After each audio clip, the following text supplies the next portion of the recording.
Hello everyone, welcome back to my YouTube channel Saini learning classes. मैं हूं आपके educator Neha Saini. तो आज हम टॉपिक कवर करने वाले हैं titration curve of amino acid. Titration curve are obtain when the pH of a given volume of a sample solution varies after successive addition of a alkali और एसिड। देखो, titration curve हमें कब मिलता है? जब हम क्या करते हैं, जो पीएच है, ठीक है, उसको क्या करते हैं, वेरी करते हैं, उसको चेंज करते हैं। कभी हम उसमें एसिड डालते हैं, कभी हम उसमें बेस डालते हैं। तो जब पीएच जो है वो वेरी करती है एक given volume of sample solution के अंदर, तो उस टाइम पे क्या मिलता है आपको? टाइट्रेशन कर्व मिलता है। ठीक है, जैसे कि आपको पता है अमाइनो एसिड जो होते हैं वो वीक पॉलीप्रोटिक एसिड्स होते हैं। They are present as a zwitter ion at neutral pH. तो न्यूट्रल पीएच पे क्या होते हैं? ये प्रेजेंट होते हैं इन द रूप of zwitter ion.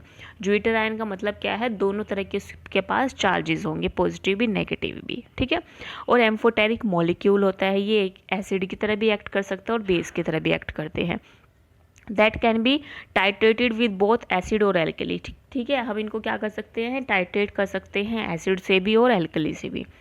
All of the amino acid have acidic group. हर एक अमाइनो एसिड के पास एक एसिडिक ग्रुप होता है COH और एक बेसिक ग्रुप होता है NH2। ठीक है, attach to the alpha carbon and also they contain ionisable group that acts as weak acid और बेस। ठीक है, और उसके साथ साथ एक आयनाइजेबल ग्रुप भी होता है जो कि एक वीक एसिड और बेस की तरह भी काम करता है। ठीक है, अब बेसिकली क्या होता है, देखो अमाइनो एसिड जिसका प्रिंसिपल क्या है टाइट्रेशन का, जब भी हम किसी अमाइनो एसिड को न्यूट्रल पीएच पे रखते हैं, ठीक है, तो उस टाइम पे वो एक्ट करता है as an zwitter ion at a particular pH. This point is called as isoelectric point. इस पॉइंट को हम क्या बोलते हैं? आइसोइलेक्ट्रिक पॉइंट बोलते हैं उस अमाइनो एसिड का। At that point the molecule is electrically neutral. इस पॉइंट पे क्या होता है, जो मॉलिक्यूल्स होते हैं वो इलेक्ट्रिकली न्यूट्रल होते हैं, उनके पास दोनों तरह के चार्जेस प्रेजेंट होते हैं, पॉजिटिव भी और नेगेटिव भी। ठीक है, यानी कि सेम मॉलिक्यूल पे आपको दोनों तरह के चार्जेस दिखाई देंगे, पॉजिटिव चार्ज भी और नेगेटिव चार्ज भी। As pH change they act as acid और बेस। और जैसे ही हम पीएच को चेंज करेंगे, उसी के साथ साथ क्या होगा, ये एक्ट करने लगेंगे किसी भी तरह, या तो एसिड की तरह एक्ट करेंगे या बेस की तरह एक्ट करेंगे। ठीक है, so when an amino acid dissolve in water, जब आप किसी अमाइनो एसिड को डिजोल्व करते हैं वाटर के अंदर at neutral pH, it exit in solution as a dipolar ion. वो किसकी तरह एग्जिट करता है सॉल्यूशन में? एक डाइपोलर आयन की तरह, जिसको हम ज्विटर आयन बोलते हैं, जो कि आइदर एसिड की तरह भी बिहेव कर सकता है और बेस की तरह भी बिहेव कर सकता है। ठीक है, एम्फोटेरिक इन नेचर होता है और पॉजिटिव और नेगेटिव चार्ज दोनों एक साथ उसके ऊपर प्रेजेंट होते हैं। ठीक है, इसके साथ हमने नेक्स्ट पॉइंट डिस्कस किया था कि इस टाइम पे क्या होता है, आप पीएच वेरी करके आप उसको एक तरह से आप एक्ट करा सकते हैं, एसिड की तरह भी और बेस की तरह भी। ठीक है, तो जैसे कि हमने लास्ट क्लास में भी पढ़ा था कि अमाइनो एसिड्स जो होते हैं एट लो पीएच और हाई पीएच पे किस तरह से एक्ट करते हैं। ठीक है, तो ऑलरेडी हम ये चीज़ डिस्कस भी कर चुके हैं कि जो प्रोटॉन डोनर्स होते हैं वो कौन होते हैं? एसिड होते हैं। प्रोटॉन एक्सेप्टर जो होते हैं वो बेस होते हैं। ओके, ये चीज़ क्लियर है आप सभी को? इसके साथ हमने जो नेक्स्ट चीज़ डिस्कस करी थी कि एट लो पीएच पे क्या होता है, लो पीएच पे बेसिकली जो कार्बोक्सिल ग्रुप है, लो पीएच पे क्या होता है, कार्बोक्सिल ग्रुप जो है वो एक्सेप्ट करता है प्रोटॉन को, और प्रोटॉन एक्सेप्टर कौन होते हैं? वो है बेस। यानी कि लो पीएच पर अमाइनो एसिड किसकी तरह एक्ट कर रहा है? बेस की तरह। और हाई पीएच पर अमाइनो एसिड किसकी तरह एक्ट करता है? एसिड की तरह। ठीक है, ये कॉन्सेप्ट क्लियर है बेटा जी आपको? अब आते हैं अपने उसी वाले पेज पर। ठीक है, अब हम यहाँ पर थे, तो आपने देखा ज्विटर आयन एज एसिड, जब वो एसिड की तरह बिहेव करता है तो उसका मतलब क्या है कि वो डोनेट कर रहा है किसको? हाइड्रोजन आयन को, हाइड्रोनियम आयन को। ठीक है, तो यहाँ पे क्या है, यहाँ पे ये क्या है, एक अमाइनो एसिड की स्ट्रक्चर है। यहाँ पर अमाइनो ग्रुप जो है, अमाइनो ग्रुप क्या है, एक प्रोटॉन को डोनेट कर देता है। ठीक है, तो इस कंडीशन में क्या हो रहा है, यानी कि एट हाई पीएच जो ज्विटर आयन है वो एक्ट करता है एज एन एसिड की तरह। ठीक है, अगर हम लो पीएच पे बात करें तो वो किसकी तरह एक्ट करता है? बेस की तरह एक्ट करता है और एक्सेप्ट करता है प्रोटॉन को। तो यहाँ पे जो कार्बोक्सिल ग्रुप है, ये देख रहे होंगे, यहाँ पे जो कार्बोक्सिल ग्रुप है वो क्या कर लेता है? प्रोटॉन को एक्सेप्ट कर लेता है। ठीक है, और एक्ट करता है किसकी तरह? बेस की तरह। ये चीज़ क्लियर हो गई? अब आते हैं titration curve of amino acid पर। जैसे कि आप सभी को पता है कि टाइट्रेशन कर्व कब मिलता है आपको, जब आप पीएच को क्या करते हैं, वेरी करते हैं एसिड को ऐड करके या फिर बेस को ऐड करके। ठीक है, बेस आप यहाँ पे NaOH ले सकते हैं और एसिड में आप HCl ले सकते हैं। Titration curve explain the gradual addition और removal of proton from an amino acid. तो जो टाइट्रेशन कर्व आपको देखने के लिए मिलेगा, ये क्या दिखाएगा आपको कि अमाइनो एसिड में प्रोटोन का कितना एडिशन हो रहा है और कितना रिमूवल हो रहा है। ठीक है, यानी कि जैसे जैसे आप जो पीएच है उसको चेंज करते जाओगे, उसी टाइम पे आपको दिखता जाएगा एडिशन और रिमूवल ऑफ प्रोटॉन्स। ठीक है, और एक ग्राफ बन के आपके सामने या कर्व बन के आपके सामने तैयार हो जाएगा।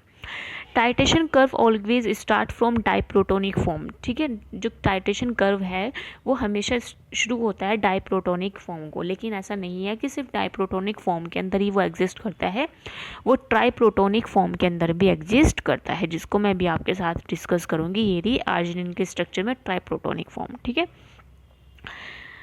तो यहाँ पे डाइप्रोटोनिक फॉर्म का मतलब क्या है, यानी कि जिसके पास पॉजिटिव और नेगेटिव चार्ज हो। ओके, एक ही ग्रुप, एक ही अमाइनो एसिड के पास पॉजिटिव चार्ज भी हो और नेगेटिव चार्ज भी हो। तो उसके एग्जांपल्स होते हैं आपके ग्लाइसिन और एलेनिन।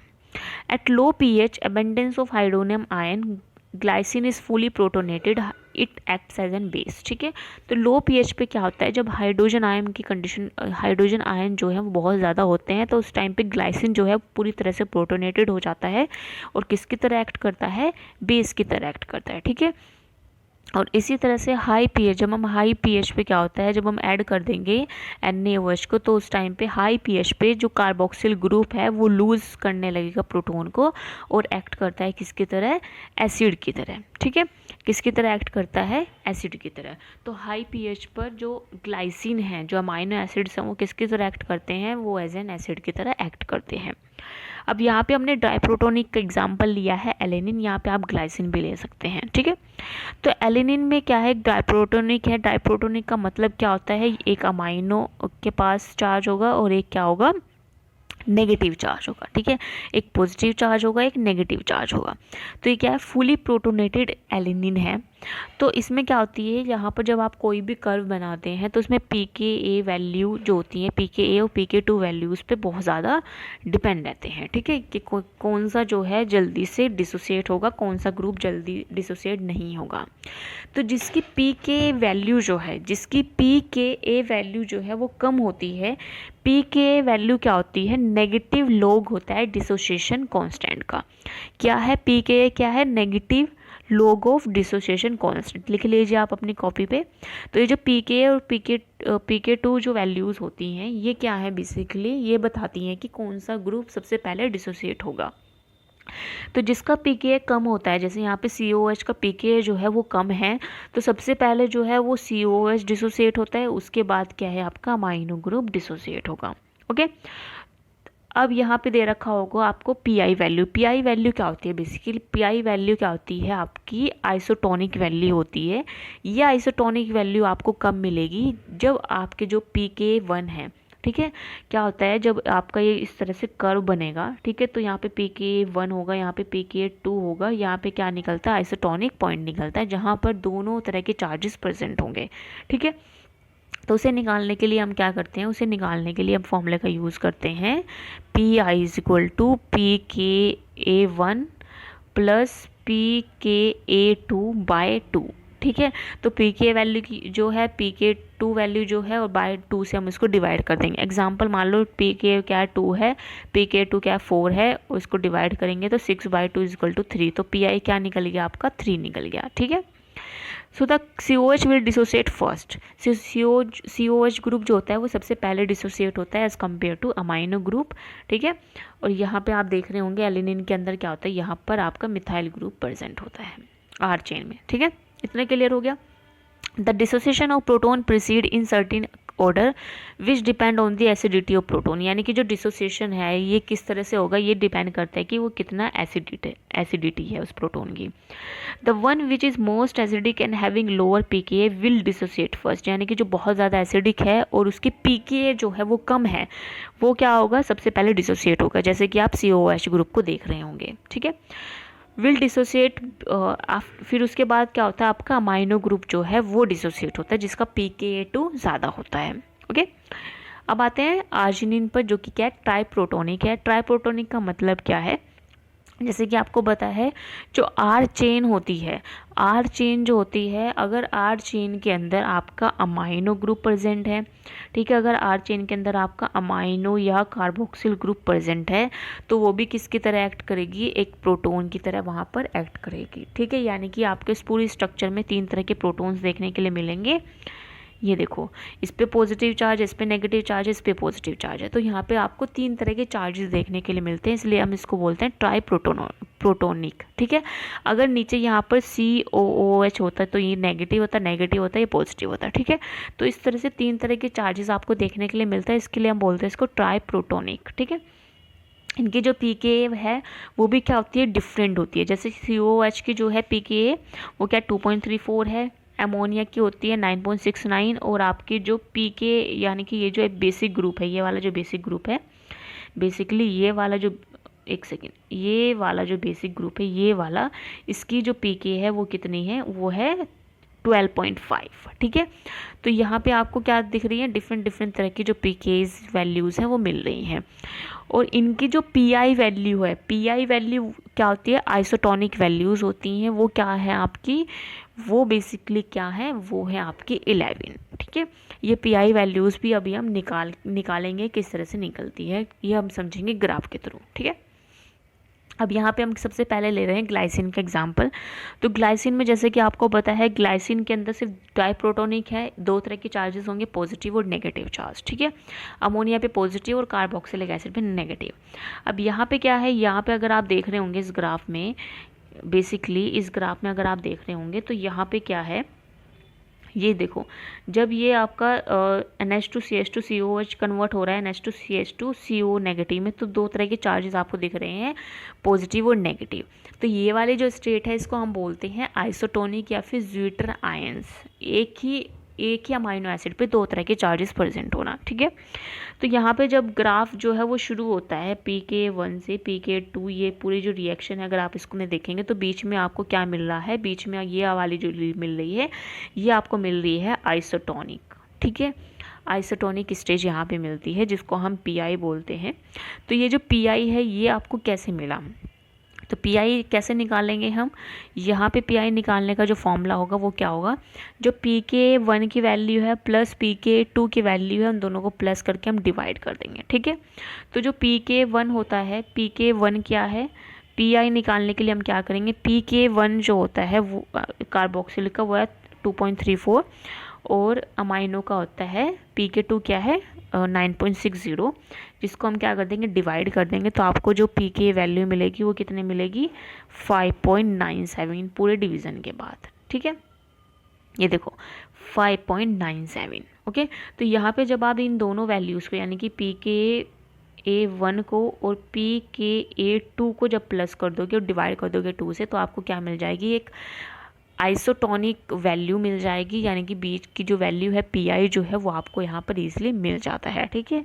आइसोटोनिक वैल्यू मिल जाएगी यहाँ पे आपको, ठीक है, PI मिल जाएगा। क्लियर, इतनी चीज़ क्लियर हो गई, ठीक है। तो इस तरह के ग्राफ से हम क्या निकालते हैं, PI वैल्यूज़ निकालते हैं। अब यहाँ पे आप एलिनिन को देख रहे होंगे, तो एलिनिन भी क्या है, एक डाइप्रोटोनिक होता है, डाइप्रोटोनिक। तो इसमें भी आप कैसे निकालोगे PI values, pK1 plus pKa2 give rise to PI, ठीक है। तो जब आप pK1 और pKa2 को प्लस करके उसको डिवाइड करोगे तो उसकी PI वैल्यू क्या आएगी, आपकी 6 आएगी, ठीक है। तो यहाँ से आपको एक चीज़ पता चल गई होगी, यानी कि जिनकी जो PI वैल्यूज़ है वो नियर बाय होती है किसके, ग्लाइसिन की, उनकी जो pK वैल्यू जो है, ठीक है, जो pK वैल्यू है जिसकी रेंज 1.8 टू 2.4 होती है, वो नियर बाय आपको जो कर्व दिखाई देगा वो किसकी तरह दिखाई देगा, ग्लाइसिन की तरह दिखाई देगा। एलिनिन का भी अगर आप देखोगे तो वो भी किसकी तरह है, ग्लाइसिन की तरह ही आपको दिखाई देता है, ठीक है। यानी कि जिनकी pK वैल्यू जो है 1.8 से 2.4 के बीच में है, तो उसके में आपको क्या दिखाई देंगे, इस तरह का सेम ग्राफ ही देखने के लिए मिलेगा, जैसे कि अभी आपने देखा ग्लाइसिन एलिनिन के अंदर, ओके। अब आते हैं नेक्स्ट, यहाँ पे हम पढ़ेंगे आर्जिनिन के ग्राफ में आर्जिनिन, ग्लूटामेट और लाइसिन हिस्टिडीन। ठीक है, इन सभी का हम ग्राफ पढ़ेंगे। तो बेसिकली क्या होता है, सबसे पहले हम ग्लूटामेट की बात करेंगे, फिर लाइसिन, हिस्टिडीन और आर्जिनिन तीनों को एक साथ ले लेंगे। ओके, क्या होता है, जब मैंने ट्राइप्रोटोनिक की बात की थी, यानी कि 3 तरह के चार्जेस जो हैं वो प्रेजेंट होते हैं। ठीक है, पॉजिटिव, नेगेटिव और पॉजिटिव भी हो सकता है, पॉजिटिव नेगेटिव, नेगेटिव भी हो सकता है। ओके, तो इसी तरह से ग्लूटामेट और जो एस्पार्टेट है, ग्लूटामेट और जो एस्पार्टेट है, ठीक है, इन दोनों में, ग्लूटामेट और एस्पार्टेट में, इन दोनों में क्या होता है, आर चेंज होती है। आर चेंज होती है, उसके अंदर कार्बोक्सिल ग्रुप प्रेजेंट होता है। ठीक है, एज ए साइड चेन में कार्बोक्सिल ग्रुप प्रेजेंट होता है, यहाँ पे अगर आप देख रहे होंगे। ठीक है, तो ये भी क्या है, ट्राइप्रोटोनिक होता है। ओके, तो इसके पास पॉजिटिव, नेगेटिव, नेगेटिव चार्ज आपको देखने के लिए मिलेगा। ओके, फिर यहाँ पे आपको क्या निकालनी होती है, आपको बेसिकली पीआई वैल्यूज़ कब मिलेंगी, जब आप क्या देखेंगे कि आइसोटोनिक स्टेज आपको कहाँ पर मिल रही है। ठीक है, ज्वीटर आयन का जो चार्ज है वो कहाँ पर बन रहा है और कौन उसको चेंज कर रहा है, ये चीज़ आपको देखनी है। ठीक है, तो यहाँ पे ग्लूटामेट के आप जो रिएक्शन यहाँ पर देख रहे हैं, अगर आपको ये जो रिएक्शन दिख रही होगी, तो इस रिएक्शन में आप देखेंगे आपको 2 चार्जेस कहाँ पे देखने के लिए मिल रहे हैं, यहाँ पे देखिए। ठीक है, ये देखिए, तो 2 तरह के चार्जेस आपको देखने को मिले हैं, नेगेटिव और पॉजिटिव। तो ज्वीटर आयन आपका कहाँ बन रहा है, यहाँ पर बन रहा है, इस वाले स्टेज पे आपका क्या बन रहा है, ज्वीटर आयन बन रहा है। तो ये वाली जो स्टेज है वो किसके चेंजेस की वजह से आई है, वो एक तो PK1 की वजह से आई है, और सेकंड जो आई है वो है PKR की वजह से। ठीक है, यानी कि R ग्रुप की वजह से। ठीक है, तो यहाँ पे क्या होता है, जो साइड चेन है, साइड चेन जो है यानी कि R जो है, उसको हम भी लिखते हैं PKAR। ठीक है, इस तरह से लिखते हैं, या PKR भी आप इसको लिख सकते हैं। तो यहाँ पे ये जो आपको ज्वीटर आयन मिला है वो किस किस की वजह से मिला है, वो एक तो आपको इसकी वजह से मिला है, एक इसकी वजह से मिला है। ठीक है, यानी कि ज्वीटर आयन के अंदर जिसने चेंज किया है। ओके, तो यहाँ पे आपको कैसे निकालोगे आप पीआई वैल्यू निकालने के लिए आपको क्या करना पड़ेगा, यहाँ पर आपको PK1 की वैल्यू लिखनी पड़ेगी 2.19 प्लस आपको PKR की वैल्यू यहाँ पे निकलनी पड़ेगी, PKR की वैल्यू क्या है आपकी 4.25। ठीक है, तो यहाँ पे आप कैसे लिखोगे, 2.19 प्लस 4.25 डिवाइडेड बाय 2। तो यहाँ पे जो आपका आंसर आएगा वो क्या है, 3.22। ठीक है, ये आपका आंसर आएगा। तो यहाँ इसको पूरा प्लस कर लीजिए, फिर आपका जो डिवाइड करके आंसर आएगा वो क्या है, 3.22। यानी कि आपको क्या मिलेगी, जो आपको बेसिकली जो आपको पीआई वैल्यू मिलेगी वो क्या मिली है, 3.22। ठीक है, कहाँ मिल रही है, वो यहाँ पर आपको मिलेगी, आइसोटोनिक स्टेज आपको यहाँ पर देखने के लिए मिलेगी। ठीक है, इन दोनों वैल्यूज़ के बीच में। समझ में आया इस तरह से। ठीक है, इसी तरह से एस्पार्टेट के अंदर भी होता है, क्योंकि सेम एस्पार्टेट के अंदर भी COH जो है वो एक R ग्रुप या एक साइड चेन के अंदर प्रेजेंट होता है। ठीक है, आयनिक ग्रुप एक प्रेजेंट होता है। अब आते हैं आपके बेसिकली हिस्टिडीन और आर्जिनिन और लाइसिन, इन तीनों की अगर हम बात करेंगे, इन तीनों के पास क्या होता है, साइड चेन में अमाइनो ग्रुप प्रेजेंट होता है। यहाँ पे देखिए, साइड चेन में क्या है, एक अमाइनो ग्रुप जो है वो प्रेजेंट होता है। इतनी चीज़ आपको समझ में आ रही है। ठीक है, साइड चेन में क्या है, अमाइनो ग्रुप प्रेजेंट होता है। तो यहाँ पे भी आप क्या देखेंगे, यहाँ पे भी आप देखेंगे कि आपको ज्वीटर आयन कहाँ पे देखने के लिए मिल रहा है। तो अगर आप यहाँ देखेंगे, यहाँ पे जो है वो यहाँ पे COH ऊपर कटा हुआ है, ये ध्यान रखना। यहाँ पे जो ऊपर की साइड है ना, यहाँ पे मैं लिख नहीं पा रही हूँ, यहाँ पे ऊपर की साइड, यहाँ पे क्या आपका COH जो है वो कटा हुआ है, वो चीज़ याद रखना। तो COH के पास क्या होता है, नेगेटिव चार्ज होगा। ठीक है, तो आपको 2 तरह के चार्जेस होने चाहिए ज्वीटर आयन के लिए। तो 2 तरह के चार्जेस अगर आप देखेंगे तो वो आपको कहाँ पर मिलेंगे, वो बेटा जी आपको कहाँ देखने के लिए मिलेंगे, वो मिल रहे हैं आपको इस वाली स्टेज में। देखना, अच्छे से देखना इस वाली स्टेज को। ठीक है, इस वाली स्टेज को अच्छे से देखना ज़रा। अब देखो, इस वाली स्टेज में आपको एक तो ये वाला नेगेटिव, सॉरी कहाँ गया, एक तो ये वाला मिल रहा है आपको पॉजिटिव चार्ज NH3, ठीक है, और एक ऊपर होगा कार्बोक्सिल ग्रुप। पूरी स्ट्रक्चर इसकी यहाँ पे नहीं दिख रही है, उसके ऊपर क्या है COH ग्रुप प्रेजेंट है। तो दो तरह के चार्जेस आपको इसमें देखने के लिए मिल रहे हैं। इसको ध्यान से देखो, इस वाली फिगर को अच्छे से देखो, ध्यान से देखो। सिर्फ आपके NH3 पे चार्ज है और ऊपर COH पे चार्ज होगा, यहाँ पे कहीं भी NH2 वगैरह कहीं पे भी चार्ज नहीं है, ठीक है। तो दो तरह के आपको यहाँ पे चार्जेस देखने के लिए मिलेंगे, पॉजिटिव नेगेटिव, यानी कि आपको आइसोटोनिक पॉइंट जो है या फिर ज्विटर आयन जो है वो कहाँ पर देखने के लिए मिल रहा है, इस वाले स्टेज में देखने के लिए मिल रहा है, ठीक है। तो इस वाले जो ज्विटर आयन है उसके चार्ज को चेंज कौन कौन कर रहा है, तो वो चेंज कौन कर रहा है, एक तो क्या है ये PK2, ठीक है, प्लस PK2 प्लस PKR, ये देखिए PK2 प्लस PKR क्या कर रहे हैं, चेंज कर रहे हैं, और बीच में आपको यहाँ पर कहीं पर आइसोटोनिक पॉइंट, आइसोइलेक्ट्रिक पॉइंट मिल रहा है। यहाँ पे देखिए, ये देखिए आइसोइलेक्ट्रिक पॉइंट मिल रहा है, ठीक है। क्या मिल रहा है, आइसोइलेक्ट्रिक पॉइंट मिल रहा है, ये वाला, ये देखिए इनके बीच में मिल रहा है। तो PI वैल्यू आप कैसे निकालेंगे, PI वैल्यू निकालने के लिए आप क्या करेंगे, यहाँ पे 8.95 को यानी कि PK2 प्लस PKR को प्लस करेंगे, प्लस 10.53/2, ठीक है। इस तरह से आप इसकी वैल्यू निकालेंगे तो आपका जो PI निकल के आएगा, PI जो निकल के आएगा वो है 9.74 अप्रोक्स, इतना आएगा, 9.7 के अप्रोक्स जो है आपका आंसर आएगा, ठीक है। इसको आप कैलकुलेट करके देख लीजिए। यहाँ पे दोनों तरह की वैल्यूज़ लिखी हैं, इन दोनों को प्लस कीजिए और डिवाइड कीजिए, ठीक है। आपने कैसे पता लगाया, आपको देखना पड़ेगा कि आपको आइसोइलेक्ट्रिक पॉइंट कहाँ पर मिल रहा है और कौन उस आइसोइलेक्ट्रिक चार्ज को चेंज कर रहा है, ठीक है, यानी कि कौन ज्विटर आयन चार्ज को चेंज कर रहा है। तो ये दोनों क्या कर रहे थे, उसको चेंज कर रहे थे। तो इन दोनों से हम क्या निकालेंगे, यहाँ पे आइसोइलेक्ट्रिक पॉइंट की वैल्यू निकालेंगे, वो कितनी आई है आपकी 9.74, ठीक है। क्लियर इतनी चीज़। अब इसी तरह से आपके आर्जिनिन में भी होता है, इसी तरह से आपके लाइसिन में भी होता है। इनमें तीनों में क्या है, पॉजिटिव अमाइनो ग्रुप जो है वो प्रेजेंट होता है एज एन R। तो यहाँ पे अगर आप देखेंगे तो बेसिकली क्या है, ये जो PKs की वैल्यू जो है, यानी कि पॉजिटिव से नेगेटिव की तरफ कौन लेके जा रहा है, उसको ही हम क्या करते हैं, यहाँ पर कैलकुलेट करते हैं, ठीक है। जैसे मैंने बताया ना कि ज्विटर आयन की वैल्यूज़ को कौन सा पॉइंट चेंज कर रहा है, वहीं से हम क्या करेंगे, वहीं से हम कैलकुलेट करते हैं बेसिकली PI, ठीक है। वहीं से हम क्या करते हैं, PI को कैलकुलेट करते हैं। तो यहाँ पे अगर आप देखोगे, यहाँ पे जो आपको ये PI मिल रहा है किस किस के बीच में मिला है, इसके और इसके बीच में, ठीक है।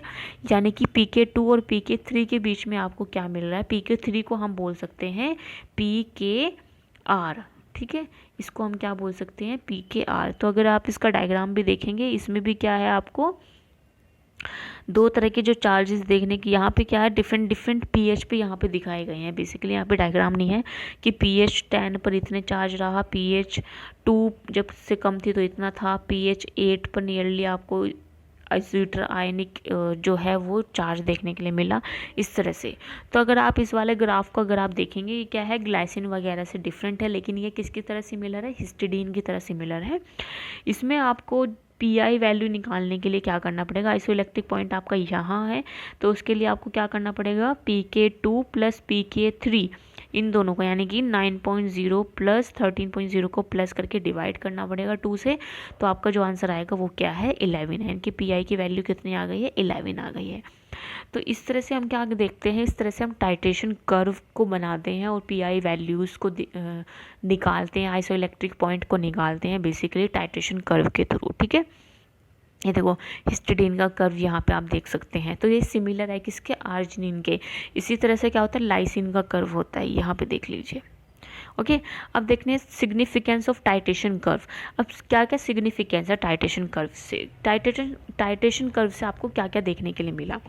तो to use this curve to estimate the PK values, हम इस कर्व को यूज़ करके एक तो PK वैल्यूज़ का भी पता लगा सकते हैं, ठीक है। अगर आपको PI पता है और उनमें से एक और वैल्यू आपको पता है तो आप PKs की वैल्यू भी निकाल सकते हैं कि कौन सा आयनाइजेबल ग्रुप है और उसकी वैल्यू क्या है, ठीक है। कुछ वैल्यूज़ होती हैं उनको आपको याद करना पड़ेगा, जैसे COH की जो वैल्यूज़ होती हैं और PK जो होता है NH3 का कितना है। तो अगर आपको ग्रुप पता है अमाइनो एसिड के अंदर, अगर आपको मान लो ग्रुप पता है, आपको PK भी नहीं दे रखा है, लेकिन अगर आपको ग्रुप पता है कि इसके अंदर जो है ये वाला आयनाइजेबल ग्रुप है, अमाइनो ग्रुप प्रेजेंट है, COH ग्रुप प्रेजेंट है, तो उसकी PKs आपको पता है, तो उनका आप यूज़ करके क्या कर सकते हैं, पीकेज वैल्यू को निकाल सकते हैं। और इसके साथ साथ समझ सकते हैं कि एसिड बेस बिहेवियर क्या होता है अमाइनो एसिड का, यानी कि कब जो है लो पीएच पर अमाइनो एसिड किसकी तरह बिहेव कर रहा है, बेस की तरह, एसिड की तरह। तो लो पीएच पे जो है ये बेस की तरह एक्ट करता है, हाई पीएच पे जो है वो एसिड की तरह एक्ट कर सकता है। तो इस सारे बिहेवियर को आप देख सकते हैं कि कब आपका प्रोटोन जो है गेन हो रहा है, कब आपका प्रोटोन जो है वो लॉस हो रहा है। ओके, फिर at the end of titration curve represent the observe end of titration, यानी कि जब हम उस पूरे ग्राफ को या कर्व को बना लेते हैं, द इलेक्ट्रिक पॉइंट यानी कि आइसोइलेक्ट्रिक पीएच, जिसको पीएच और पीआई जो है वो इक्वल से आपको देखने के लिए मिलते हैं, यानी कि जो आइसोइलेक्ट्रिक पॉइंट जो आपको देखने के लिए मिलेगा जिसको हम पीआई बोलते हैं, वो आप ऑब्जर्व करते हैं। ठीक है, is the pH eight which amino acid has a net zero charge. तो ये जो आइसोइलेक्ट्रिक पॉइंट होता है बेसिकली ये कौन सा पॉइंट होता है, ये वो वाला पॉइंट होता है या वो वाली पीएच होती है जिसके अंदर आपके जो चार्जेस हैं वो क्या रहते हैं, नेट चार्जेस जो होते हैं जीरो होते हैं, यानी कि equal types of charges present होते हैं, पॉजिटिव और नेगेटिव। ठीक है, एक दूसरे को नेगलेक्ट कर देंगे तो इक्वल यानी कि जो नेट चार्जेस होंगे वो क्या है, जीरो चार्ज वाले चार्जेस होंगे, दोनों तरह के चार्जेस प्रेजेंट होंगे। For acidic amino acid the pi given by, pi हम इस तरह से निकालते PK1 प्लस PK2 और उसको डिवाइड कर देंगे किससे, 2 से। और बेसिक के लिए हम क्या करेंगे, PK2 प्लस PK3 को डिवाइड कर देंगे 2 से। ठीक है, तो अगर आप देखेंगे कि अमाइनो एसिड जो एसिडिक अमाइनो एसिड्स होते हैं, ठीक है, एसिडिक अमाइनो एसिड जैसे कि ग्लाइसिन हो गया आपका, ठीक है, इसके साथ साथ आपके जितने भी एसिडिक अमाइनो एसिड्स होते हैं उनको आप इजीली निकाल सकते हैं PK1 प्लस PK2 से, उनको डिवाइड करके। फिर एक जैसे मतलब एक तरीका तो मैंने आपको ग्राफ के थ्रू बताया, एक इस वाले तरीके से भी आप निकाल सकते हैं कि अगर आपको पता है कि ये जो है ये अमाइनो एसिड क्या है, बेसिक अमाइनो एसिड है, जैसे हिस्टिडीन है। ठीक है, तो उसको आप क्या कर दोगे, उसकी PK2 प्लस PK3 वैल्यू को डिवाइड कर दोगे 2 से और आपका PI जो है वो ईजिली निकल जाएगा। ठीक है, अगर आप ग्राफ भी नहीं पढ़ पा रहे हैं तो इसलिए आप PK2 प्लस PK3/2 से उसको डिवाइड कर दीजिए, आपका PI निकल जाएगा। लेकिन आपको पता होना चाहिए कि वो अमाइनो एसिड जो है वो एसिडिक है या वो बेसिक है। ठीक है, ये चीज़ आपको पता होनी चाहिए। ये चीज़ आपको देखने के लिए मिलेगी अमाइनो एसिड के जो 20 अमाइनो एसिड्स हैं उनमें से कौन एसिडिक है कौन बेसिक है उसमें। तो इस क्लास जो एसिडिक और बेसिक अमाइनो एसिड है इसकी क्लास में मैं नेक्स्ट क्लास में अपलोड कर दूँगी, नेक्स्ट सेशन जब होगा तो उसमें आपको ये वाला आइडिया भी मिल जाएगा कि कौन सा अमाइनो एसिड एसिडिक होते हैं, कौन से बेसिक होते हैं। ओके, चलिए अब मिलते हैं आपसे नेक्स्ट क्लास में। आज के लिए बहुत लंबी क्लास हो गई है और आई होप आज का सेशन भी आपको पसंद आया होगा। So that's all for today, bye bye everyone, thanks for joining.